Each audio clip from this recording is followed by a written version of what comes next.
ವೀಕ್ಷಕರೇ ನಮಸ್ಕಾರ.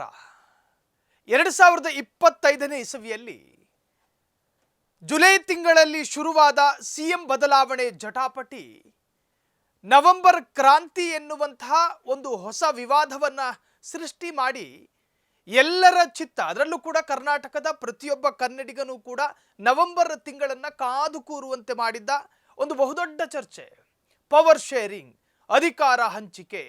2023ರ assembly election ಪೂರ್ವದಲ್ಲಿ ಹೈಕಮಾಂಡ್ ನಾಯಕರು ನಾಲ್ಕು ಗೋಡೆಯ ಮಧ್ಯದಲ್ಲಿ ಕೂತು ಸಿಎಂ ಸಿದ್ದರಾಮಯ್ಯರ ಸಾನ್ನಿಧ್ಯ, ಡಿಕೆ ಶಿವಕುಮಾರ್ ಅವರ ಸಮಕ್ಷಮದಲ್ಲಿ ಒಂದು ಸಣ್ಣದಾದ ಅಗ್ರಿಮೆಂಟು.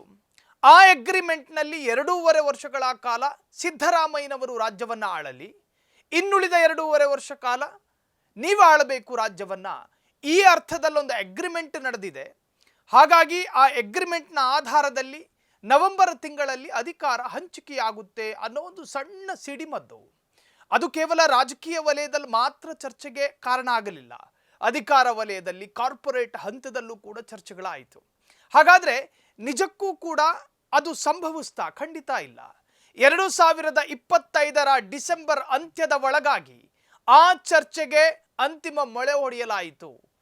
ಸದಾಶಿವನಗರದ ಡಿಸಿಎಂ ಡಿಕೆ ಶಿವಕುಮಾರ್ ಅವರ ನಿವಾಸದಲ್ಲಿ ಸಿದ್ದರಾಮಯ್ಯನವರು ಬಂದು ಊಟ ಮಾಡುವುದರೊಂದಿಗೆ, ಇನ್ನು ಸಿದ್ದರಾಮಯ್ಯರವರ ಅಧಿಕೃತ ಅಥವಾ ಸರ್ಕಾರಿ ನಿವಾಸದಲ್ಲಿ ಡಿಕೆ ಶಿವಕುಮಾರ್ ಅವರು ಹೋಗಿ ತಿಂಡಿ ಮಾಡುವುದರೊಂದಿಗೆ ಆ ಅಧಿಕಾರ ಹಂಚಿಕೆ ಒಂದು ಸಣ್ಣ ಬ್ರೇಕ್ ಅನ್ನು ಕೊಡಲಾಯಿತು. ಅದಕ್ಕೂ ಕೂಡ ಕಾರಣಗಳಿತ್ತು. ಕಾರಣ ವಿಂಟರ್ ಸೆಷನ್, ಚಳಿಗಾಲದ ಅಧಿವೇಶನ ಇದ್ದಿದ್ರಿಂದಾಗಿ ಮಾತ್ರ ಒಂದು ತಾತ್ಕಾಲಿಕ ವಿರಾಮವನ್ನು ಕೊಡಲಾಯಿತು ಎನ್ನುವಂಥ ಮತ್ತೊಂದು ಹೊಸ ಚರ್ಚೆಗಳು ಕೂಡ ಶುರುವಾಯಿತು. ಸರಿ, ಇನ್ನು ಚಳಿಗಾಲದ ಅಧಿವೇಶನ, ಆ ಅಧಿವೇಶನವೂ ಕೂಡ ನಡೆದು ಹೋಯ್ತಲ್ಲ, ಇನ್ನೂ ಅಧಿಕಾರ ಹಂಚಿಕೆ ಯಾಕೆ ಆಗ್ತಿಲ್ಲ? ಡಿಕೆ ಶಿವಕುಮಾರ್ ಸುಲಭವಾಗಿ ಬರುವಂತಹ ಅವಕಾಶವನ್ನ ಬಿಟ್ಟು ಕೊಡುವ ತ್ಯಾಗಮಯಿ ಅಲ್ಲ. ಡಿಕೆ ಶಿವಕುಮಾರ್ ಅವರ ರಾಜಕಾರಣವನ್ನ ಬಲ್ಲವರು, ಅವರಿಗೆ ಸಿಗಬಹುದಾದ ಸಣ್ಣ ಜವಾಬ್ದಾರಿ ಅಥವಾ ಸಣ್ಣ ಖಾತೆಯನ್ನು ಕೂಡ ಹಠ ಹಿಡಿದು ಸಾಧಿಸಬಹುದಾದ ವ್ಯಕ್ತಿತ್ವ.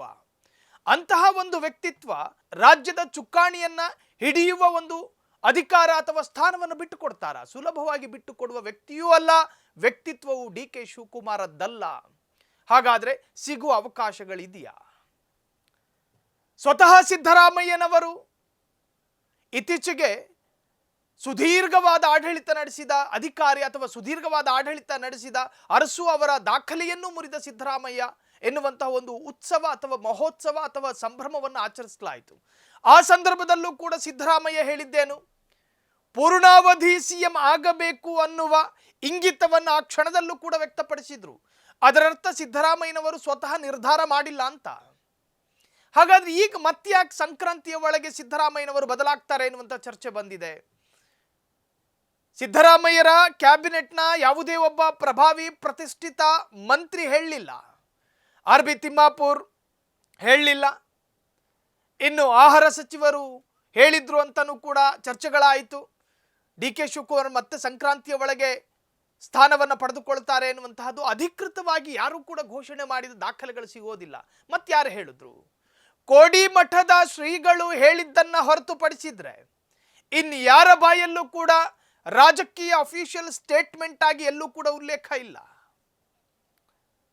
ಎಲ್ಲ ಒಂದಿಬ್ಬರು ಮಾರ್ಕೆಟ್ ಅಲ್ಲಿ ಕೂತ್ಕೊಂಡು ಚರ್ಚೆ ಮಾಡಿದ್ದರು ಅಥವಾ ಮಾಡಿದ್ದಾರೆ ಅನ್ನೋದು ಬಿಟ್ರೆ ಯಾವುದಾದ್ರೂ ಒಂದು ಸರ್ಕಾರಿ ಸಚಿವಾಲಯದಿಂದ ಅಧಿಕೃತವಾಗಿ ಬಂದಿರೋ ಸ್ಟೇಟ್ಮೆಂಟ್ಗಳನ್ನು ತೋರಿಸಿ ನೋಡೋಣ. ಕ್ಷಣ ಕ್ಷಣದ ಸುದ್ದಿಗಳಿಗಾಗಿ ಫ್ರೀಡಂ ಟಿವಿ ಸಬ್ಸ್ಕ್ರೈಬ್ ಮಾಡಿ, ಲೈಕ್ ಮಾಡಿ ಹಾಗೂ ಫಾಲೋ ಮಾಡಿ. ಹೊಸ ಸುದ್ದಿಗಳ ನೋಟಿಫಿಕೇಶನ್ಗಾಗಿ ಬೆಲ್ ಐಕಾನ್ ಮೇಲೆ ಕ್ಲಿಕ್ ಮಾಡಿ.